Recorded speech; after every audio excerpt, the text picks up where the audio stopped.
So back to our class and few more things that we are left with. We have to do to finish our part A of political science. Can you all hear me? So just few things are left. First is your that Rawls theory of justice, and then the concept of power, legitimacy, and hegemony. So we'll finish the concept of power, hegemony, and legitimacy because these three are very related concepts. And then, of course, it will take not less than 45 or maybe 1 hour to discuss Rawls theory of justice and also see the questions that have been asked on these things. So, do you have any doubts regarding last class that we have seen? In the last class, if you have any question, then please feel free to ask. So, if I ask you, how do you define power? What is power as per you? Forget resource, forget everything. What is power? Ability to do things, impact of your decision, having the ability to make decisions, control over surroundings. See, there is this thinker called Kaplan, and he has rightly said that theory of power is central in political science. Effect as a result of effect and actions. No, none of you are wrong. But to make it very, simple for even a layman, of course, we'll come to the having authority. Okay, fine. Yes, correct. See, power is whether you can get things done or not. What you wish, whether you get it done or not. Simple. You wish for something, and do you have the ability to get it done? That is power. Okay. Agency that helps in the motion of body. How? This one I'm not sure about. Agency that keeps. See, politics is all about power, right? The practice of politics is portrayed as exercise of power, and when we do it academically, then we say that it is the exercise of study of the power structures. Okay, so when I say what actually is power, how do you define power? You all gave your versions about it, and as I told you, none of you were wrong. All of you made a lot of sense, but there has to be some common element. Okay, so when I define it, again there are so many chats pending, just give me a minute. Okay, I've read these things. So, like when I attempt to define power, the ability to do things the way you want. You have an authority. Two things are important here. First is that you are having some authority, right? Second thing, whether through that authority you are able to get things done. Clear? Third thing, whether people recognize you as an authority or not. Do you understand?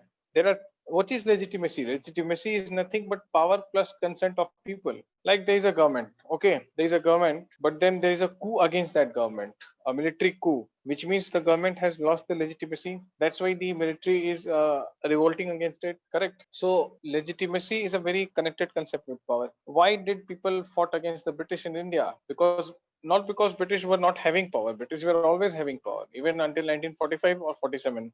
But they lost the legitimacy. Correct. People started questioning the means and methods through which they were ruling. So legitimacy becomes very, very important when we discuss power. Are you understanding the essential connect between these two concepts? That power will go hand in hand with legitimacy. It can never operate in isolation, right? And then we again see that power is how we are getting things done. You are holding a position and you are able to do what you do, and people accept it. Why do certain gangsters like kind of run parallel governments in some parts of India? Long way, not very far back, there were these private militias operating. Are you aware of it? Even in your state, the Naxals groups, were they having any power? NSC and IN, yes. Were the Naxals having any power? Of course they had power, and a good section of people, yeah, we'll come to the Pak military. A good section of people used to accept their authority. They provided legitimacy. That is why the menace, they talked about, red carpet. Are you aware of it? From Pashupati to Tirupati. Where is Tirupati? I think I'm asking in the wrong group. So Pashupati kahan hai? Chittor? No, Pashupati is in Kathmandu, Nepal. So from Pashupati to Tirupati, they talked about laying a red carpet, a liberated zone of the Naxals, because there were people who identified with them. No, not Chittor. I'm talking about Nepal. So that is why legitimacy was given by the people. So when people do not legitimize, then there comes a serious power crisis. Okay. When do not legitimize, like what Jayaprakash did, Jayaprakash challenged the legitimacy of Indira Gandhi, and there came the entire total revolution.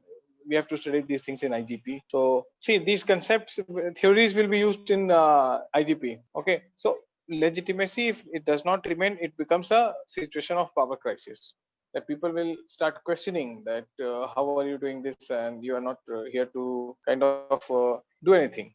You should go. So there are different concepts of power. Now Marxists have another concept, pluralists have another concept. So these are the things that we'll see here right now. I think you got the basic idea how these two are interconnected. Shall we begin? Okay, so I'll write on this. The rains are all right, Innocity? Gone. Okay. So whenever we, it's back to normal. Good to know this. So now whenever we discuss power, so it is kind of, it can be defined as, it's not that directly you have to rule. Three things: control, authority, influence over others. You have the control, but you have no authority. You have the authority, you have no control. Either of the three will work. It's not always that you have the power, you have the control. Do you have that authority? Or you have the authority, but do you have the influence? Either of the three will work. Someone else is the authority, but you can influence that someone through your pressure group. That is also power. Someone else has the authority and control, but it is you who decide when things will happen. That is what control is. Okay. So this is, these three things: control, authority, and influence, is very important. This is how power is divided into them. And anyone who yields any one of these one, two, or three will have power. Okay. So authority is closely connected with power. Control same, influence same. These are the things. Now authority is very closely connected, and there are various forms like political, economic, and ideological authorities that people have. Now all these religion, customs, traditions, ethics, they are a limitation on power. Many a times these are sources of power, but traditionally speaking, in political sense, all these ethics and religion become a limitation on power. Okay, like you can say power is also associated with honor, right? Respect, man, saman, dignity. All these things are very much there in power. Now there is some real power and apparent power. Like your Nizam was the. I hope you know the story. If not, I'll tell you in class. And who was the real power? No, I'm talking before integration of Hyderabad. Heard this name, this idiot's name, Qasim Rizvi. All of you must be knowing this story, right? I'm teaching a batch in Hyderabad, so I guess all of you do. Or someone who is not aware of it. I mean, these must be folklores in your city. Oh, you don't know. Okay, I'll tell this to you when I'm there. We have to study this in IGP also. Hyderabad did not want to be a part of India. Nizam, who was mighty influenced by his Qasim Rizvi, his advisor or whatever, he was running an army, Razakar, and they wanted to be part of Pakistan, and Nizam refused to meet Patel, and then Rizvi went to Delhi and threatened Patel. Then Patel started laughing, and then there was what was called Operation Polo. You know why Operation Polo? Because Hyderabad had largest number of polo grounds in the world. Or police action, and 3 days the brave Razakars surrendered, coming down on their knees. So he was apparent power, the real power was Qasim Rizvi. So I'm telling all this story to make you understand how real power and apparent power can differ. Yes, fear can be a parameter. Yeah, you can confirm this from your family. If your family has been in Hyderabad for centuries, 100% they are aware of it. There is no way they will not be aware of it. And of course, we have to discuss this. Yes, fear is also a form of power. So all this control, authority, or influence can give rise to fear, right? These things can give rise to fear, or not.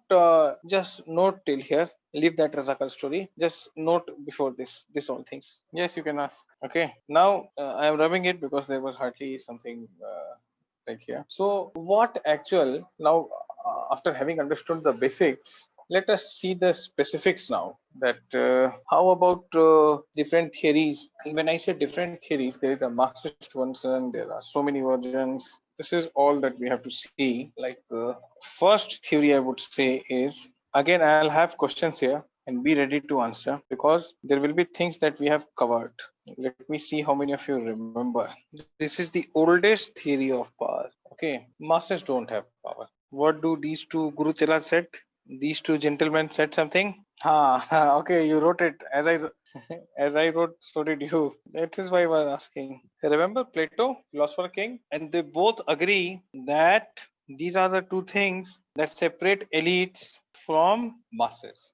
Okay, they have reason and courage. Isn't this what exactly they said? The reason and courage stuff? Yes, bureaucrats can also be there. You all want to be bureaucrats, you will have power. Okay, so this is what they said. Now comes, there was this guy, Perito, and he has said history is a graveyard of elites. Okay, why is he saying like that? Because he believes, and just write it down and explain something more about Pareto. Yes. So Pareto would say that those who win, those who are into power, those who remain in power, write history the way they want. So according to Pareto, if we apply in some famous wars, if Germany won the Second World War, Hitler would not have been a demon like he is today, because he being the elite is the one who has power. He being the elite would have written entire history post-war in a way which suited him and Mussolini. He would have demonized USA, USSR, Britain, France, and others. Okay, so history is a graveyard of elites, aristocrats, is what Pareto is saying. Because those who win, they write history. Campaign book, as in what campaign book? Make camp. Okay. His autobiography. No. Yes, something similar he would have written. That why we went for annexations of countries, how the humanities will benefit from exterminating Jews and communists. Okay, this is what the history would have been. So Pareto says this, and there is this beautiful 80-20 principle. See, Pareto was a welfare economist actually, and these people keep commenting on other things. They are experts on almost all things. So he said that there is this 80-20 principle. Whatever you do, you will be able to please just 80% of people. 20% of people will always scrape. This is also very true. In fact, whether you believe history to be a graveyard of elite or not is up to you. If you read primary sources, there are several things in primary sources that contradict what we have been reading in our history books. I can confirm this to you. Now, of course, you can see it for yourself after you are done with your preparation and exam. So he says that whatever course of action you do, there is this 80-20 principle by Pareto, that only 80% of people will be happy, 20% are bound to crave. So again, this gives rise to utilitarian. He's talking about utilitarianism, maximum benefit for maximum numbers, 80-20, right? So this is what Pareto says, that history is a graveyard of elites. Understood the elite theory, that elites have certain inherent traits, certain inherent features in them which no one else has. And because they are having those unique things in themselves, which other people are deprived of, so they will lead. They will always exercise power. They have that excellent decision making capability. They have that, risk taking ability. They have reason. They have courage. Whatever be the reason for that, that's why they are blessed with those traits, because maybe it runs in their family, the exposure that they have. This is what the elites believed in. Got it? No questions here? So again, our two favorite thinkers are coming, the Plato's and the Aristotle's. Entire Western philosophy is a footnote of Plato and Aristotle. Now you understand why we started with the late modules, why we started with the thinkers. So this is the reason that he would give. Power has always been exercised by the elites. This is the elitist theory. And Pareto talks about circulation of elites. He would say elites are two types, fox and lion. You know what is trickle down? Power never trickle downs, which means it will not move from higher layer to lower layer. It will always remain in a very closed loop. It always circulate in a very closed loop. And then at times they are in power, and at times lions are in power, at times fox are in power. Okay, it always changes hand between the elites. And the qualities that elites have, it cannot be learned. Okay, so here it would say that whoever is ruling will be the elite, irrespective of the political party that is ruling. Whether that's a BJP or a Congress, they will become elite. And of course, the power will keep dwindling between them. And if some other party comes, there will be another elite. Okay, there will be another elite. So this is one thing that they talk about, that power will always kind of remain between them. There is it will never trickle down. It will not come from one person to the from one start of society to the other strata. It always events amongst them. They keep playing musical chair, and whosoever, even from some other society, like maybe a farmer becomes the central theme in the power circle, then he will also become elite. Is this all right? And because elites have these natural qualities. You cannot learn those natural. They are blessed. They are born with that. Nature has given them this quality. So you will never be able to have power because it's always with the elites who have all these kind of things, the natural tendency to rule, the traits. I think it's all right. See, nature of fox and lion. See, I'll explain it. Try to understand. I mean, who is friendly to you? Who is friendly to you? A fox or a lion? Fox is friendly. Come on, have you not seen Discovery? Fox might be relatively safer, but you never know. They are so cunning. They can lion eats human, and fox can also eat. Both of them will harm. Both of them will harm. Okay, whether a fox or a lion, they will not care for your welfare. So whosoever is the elite, Katappa and Baldev. Yes. So again, the extent might vary. That is what this theory is telling us. The extent might vary. A certain group of elite might be less harmful than the previous one, but they are not friendly to you, is what they are telling us. They are not friendly to you. Okay. Devil and the deep sea. This is a choice. Nature of fox and lion is not very conducive to humans. Okay, you can say BJP, Congress, Conservatives, Labour, Democrats, and Republicans, whatever. Nature of fox or lion is not very conducive for humans. So among these group of people, the power will keep dwindling. It will keep changing hands. It's a choice between devil and deep sea. Elites will always remain the same. Okay, got it? Mayawati once said, Sapnath and Nagnath to BJP and Congress. Okay, now let us see the next one. So many chats, maybe I missed some question over. Now you see, now again we see, I'll tell you a lot today. In democracy, if a person has this organizational skill, then he or she will become ruling class. Okay, Mosca has said this. He was Gaetano Mosca. Full name is Gaetano Mosca. He has written a very famous book, The Ruling Class. Is the book written by Gaetano Mosca, and there he discusses these things. That if you have, he was actually a journalist, then also became a public servant, and he became a political scientist of Italy. And he died during Second World War itself, not in the war. He passed, he just died. So he said that in democracy, if a person has organizational skill, now what are organizational skills? The ability to form an organization. See, there are different perspectives that goes into making an organization. Like any organization you take, there have been people who have kind of made organizations. Okay, the Congress Party. It needed someone like Gandhi to come up with the organizational skills. Of course, there were moderates who kind of did something for the initial formation of Congress. Then Gandhi materialized on them. Then there were people who formed the RSS in 1925. There were people who formed the Communist Party. So organizational skills were there. How will be the person who will be having the membership? How to increase the membership? How to increase the influence in the areas where there is no trace of these organizations, how to make people come to your organization. This is called organizational skill. How do you give that you are living there, so in your area at least bring 5 people in a, these are called organizational skills. Okay, district planning committee should be made. These are the, so anyone who has this organizational skill, he will become ruling class because his organization sooner than later will be influential, will have either of the three, power, authority, or control. This is what Mosca said. Okay, now can I rub this? All of you have written. Now there is just one law. You need to know this. Ever heard about it? Said, it is said. How many of you know what is oligarch? Have you studied little economics? You have studied, right? This is actually, microeconomics.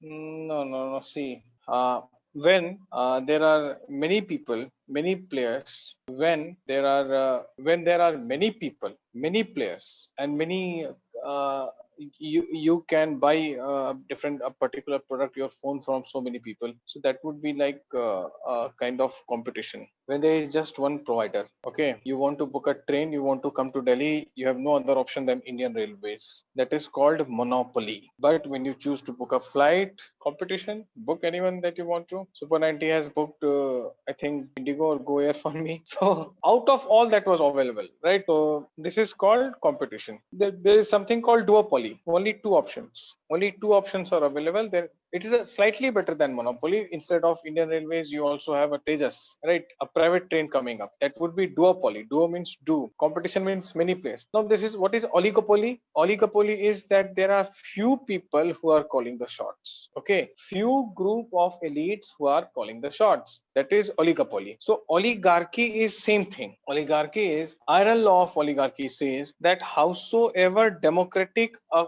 government is, howsoever democratic an institution is, sooner than later it will turn into oligarch, which means there will be only few people who will decide things for everyone. Is it all right now? Again, an element of elitism coming here. All of you understood it?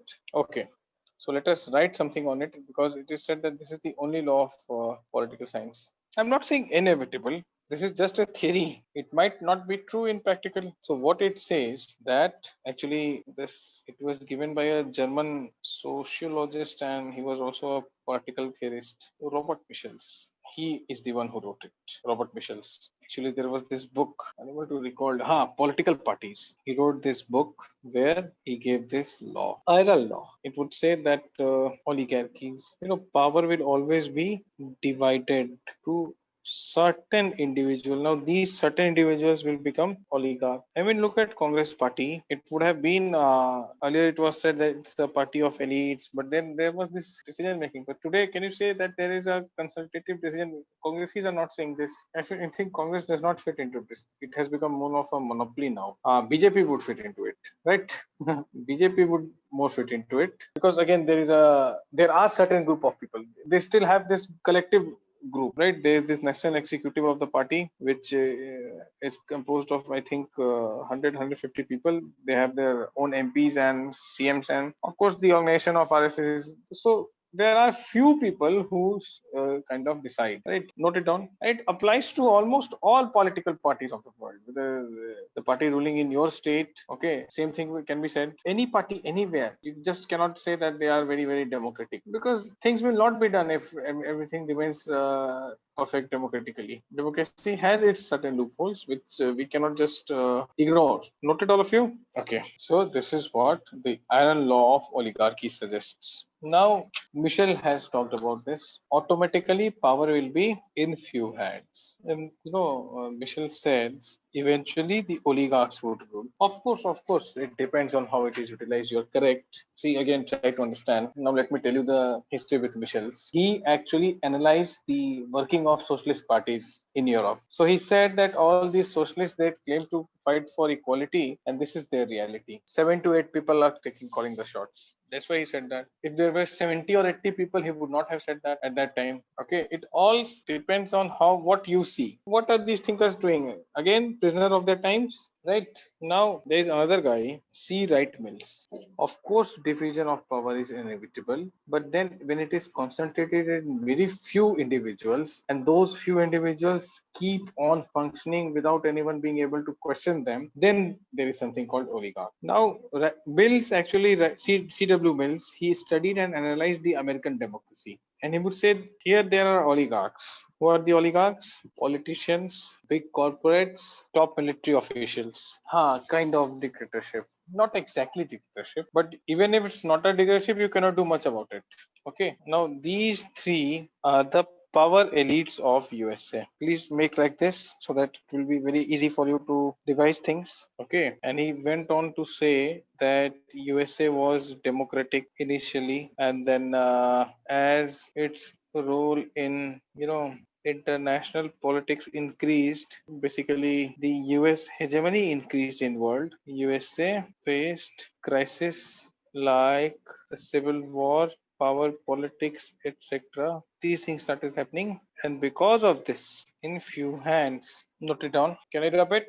Yes, almost it's true for all the countries. I'm rubbing it, okay? Now, who are these power elites? People occupying top key positions in the institutions. So every country is run by several institutions. Institutions can be parliament, lawmaking, judiciary, media, military, academics, right? Sports, films. Why I'm saying film? Because they are a very powerful narrative. Movies are a big propaganda. Understood, all of you? Can I repeat? Think tanks, because think tanks are very, some of the think tanks, they are in a position. Now we have to discuss discourse also here.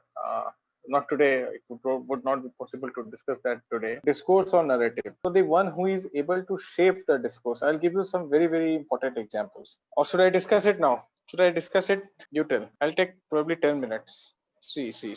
Think tanks, apart from providing kind of policy making alternatives, they at times can be very critical. Like if a particular think tank, can you name any think tank?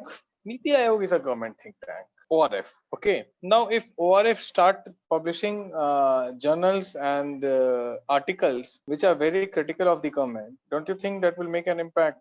Harvard Business Review, right? So if they, because they can influence people's mind, right? They can influence people's mind. They can decide and control the narrative. Is it all right? All these things, that's why I wrote it vertically. All these things, not only media. Why not academics? If you are fed with garbage of Aryan invasion theory, that in entire history Brahmins have been the prosecutors, you will have a guilt if you are a Brahmin, right? So again, you see how this subtle propaganda is being sold, being circulated, deep rooted. Or if you are told that you are not a martial race, you have always been defeated in the wars, right? So media, films, academics. Yes, professors are. You have not seen such professors, I guess. All of you are science students, right? Engineers. Social science mostly is a den of Marxists. I can say this very. I have almost 10-year experience. So all these have the power,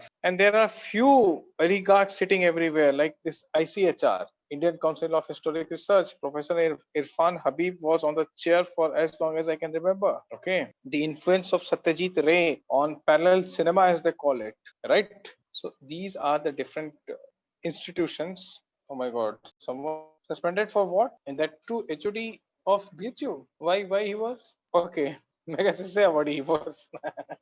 Okay. Yes. So there are oligarchs sitting on these institutions. Now there is another concept, because your syllabus talks about. I'll tell you. Just a minute. I'll read it. No. It does not say discourse. It does not mention, but it will come here. Concept of power, hegemony, ideology, and legitimacy. In ideology, we will study discourse. Like discourse is the power that what you are discussing, that is the discourse, that is the narrative. And I'll tell you something very, very interesting, and which you all will agree to, how these discourses are shaped. Okay, who decides what we will discuss? Not as in what we'll discuss in class. Now, who is setting this class discourse? The syllabus of the UPSC. So our discourse is being decided by, our narrative is being decided by the syllabus of our optional paper, right? So similarly, what will be the news on today, news for today, will be decided by certain incidences. So in a country like India, where there are so many incidences, so many things happening, how do we pick a certain number of incidences? Actually, it depends on the discourse, the narrative that you want to give to the people. Okay, whether it will be COVID related, economy related, something related to international relations, something related to government schemes or functioning, something related to tussle between states, something related to a murder case within a state, something related to farmers. So what will you throw in front of the viewers? That is what discourse is. And the one who controls this discourse takes the shot majorly. Okay, understood? We'll discuss more of it. I'll give you some very good examples. Can I just move now? See now. So this was again a view by one of the pertinent scholars. Now, this was the elitist theory. Oligarchy is a form of elitist theory only. Now you see pluralist theory. So whenever you will mention elitist theory, you will talk about oligarchs. Well, this was given by Robert Dahl. He will challenge C. Wright Mills. What will C. Wright Mills say? USA is run by, this is what he said. Now he will be hurt.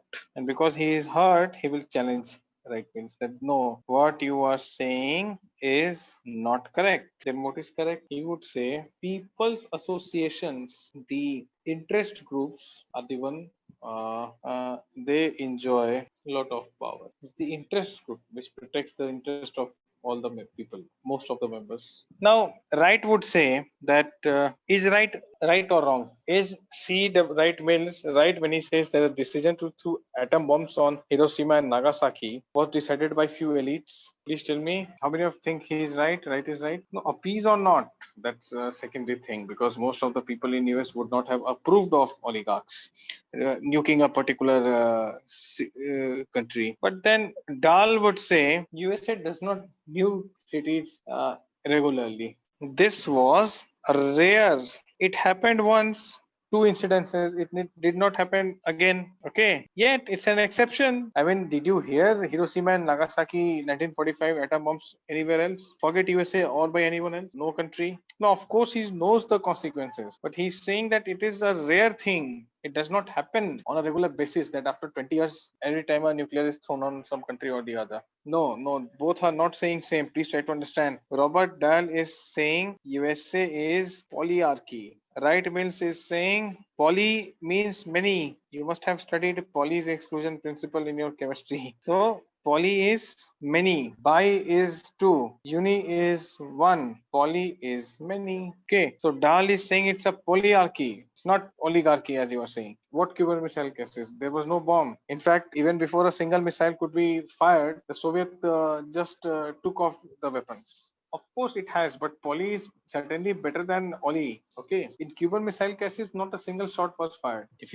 you are saying this, Santosh, that it was on the verge of a second war, then there were many such incidences. In fact, the India-Pakistan War of 71, USA sent the 7th Naval Fleet, and in retaliation, India signed a 20-year. Are you aware of it or not? No, intention, until it is done, the intention can be, we can always doubt the intention, and more so in international relations. Now, what happened was in a 71 war, US sent the 7th Naval Fleet threatening India in favor of Pakistan. Immediately, India was having this intention that Americans will help the Pakistanis. As US sent the 7th Naval Fleet, and India signed a 20-year treaty of friendship with USSR, 71 to 1991. Act of aggression against one is an act of aggression against the other, like it happens in NATO, North Atlantic Treaty Organization. So India would have been having many issues fighting USA.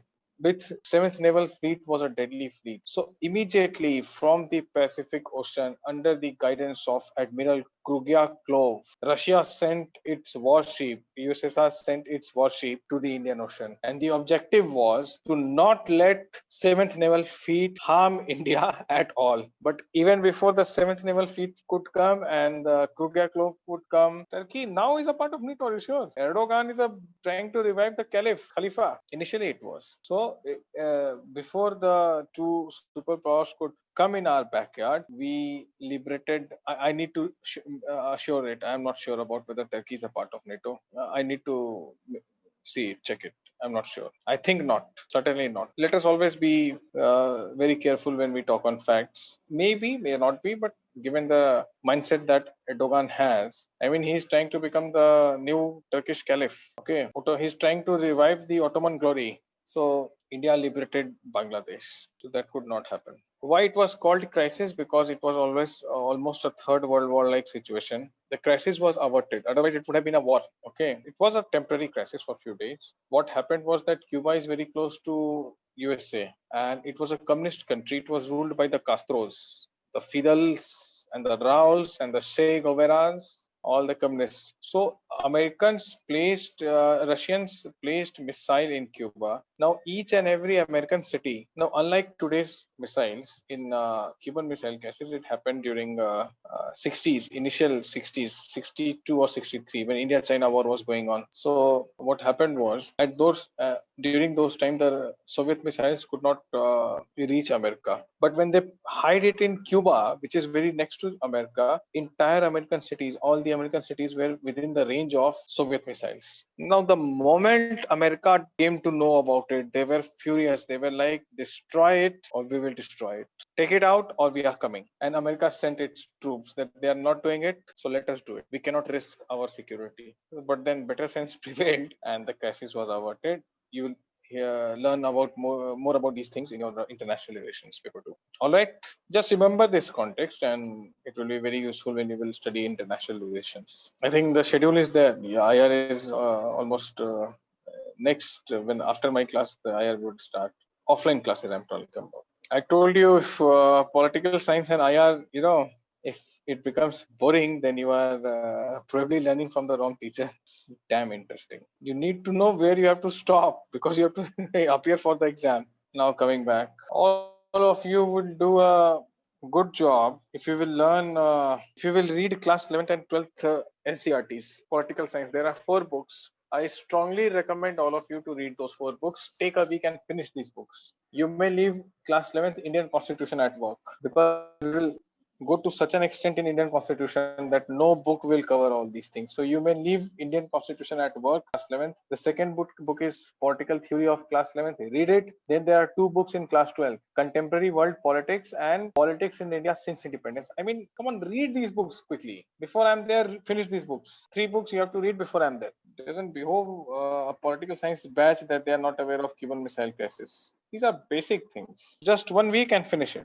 Now, what he says, polyarchy. What is polyarchy? It is a type of, a plural democracy, pluralist democracy. Now, unlike oligarchs, the power lies with various, not few, various interest groups. Someone is asking some question. Democracy itself is pluralist, isn't it? Aditya is asking. Of course, democracy has to be pluralist, but in theory and practice, things may vary. Okay, that's why they are saying that democracy has to be actually pluralist. And in USA, power is widely dispersed. Power is widely dispersed among many instances or individuals. Now, Dahl will later talk about deformed polyarchy. Robert Dahl would later talk about deformed polyarchy, that all groups do not have the same power. Big corporate houses are more powerful. Have you heard the story of Rothschilds?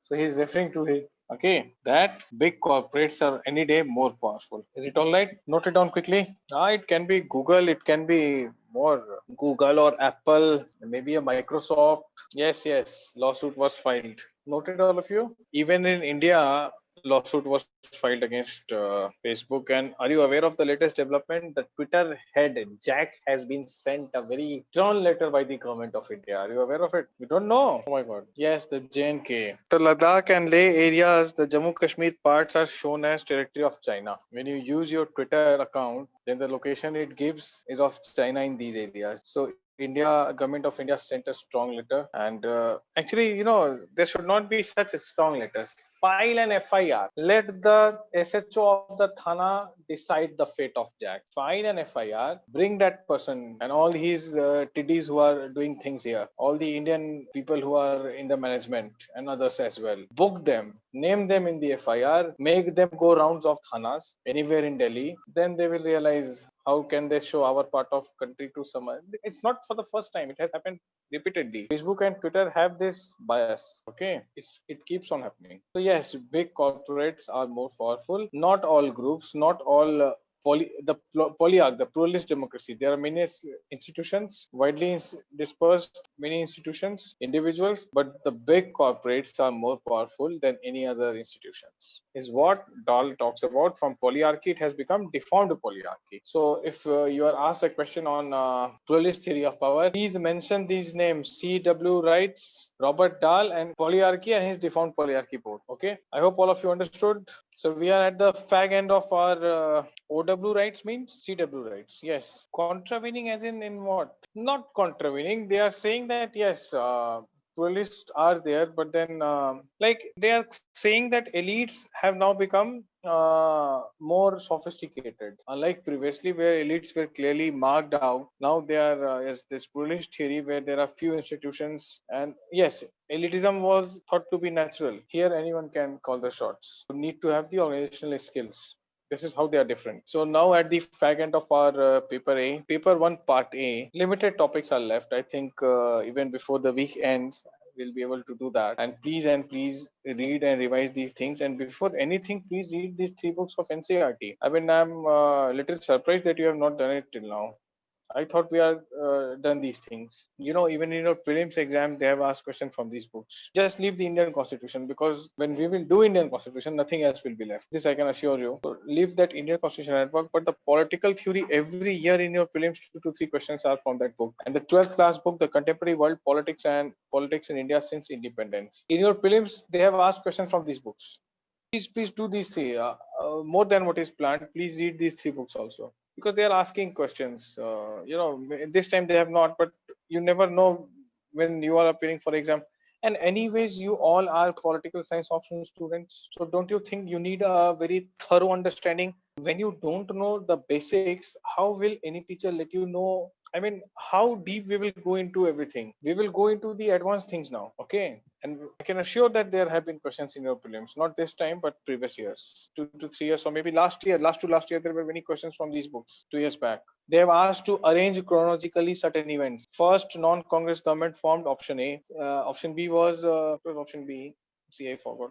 Maybe the last state to integrate with India, and then they ask you to arrange this chronologically. Where else it is given other than the NCRT? Okay, so see how they are asking questions. Why miss this full toss balls? And such the Cuban Missile Crisis is explained in one page. You read that one page, you will understand everything, and then we can add more value to it from NCRT to the optional level. Please do that, and they are very interesting texts. If you come across any problem, feel free to ask me anytime, even on Telegram. Okay, then please start with this. I hope you have the books.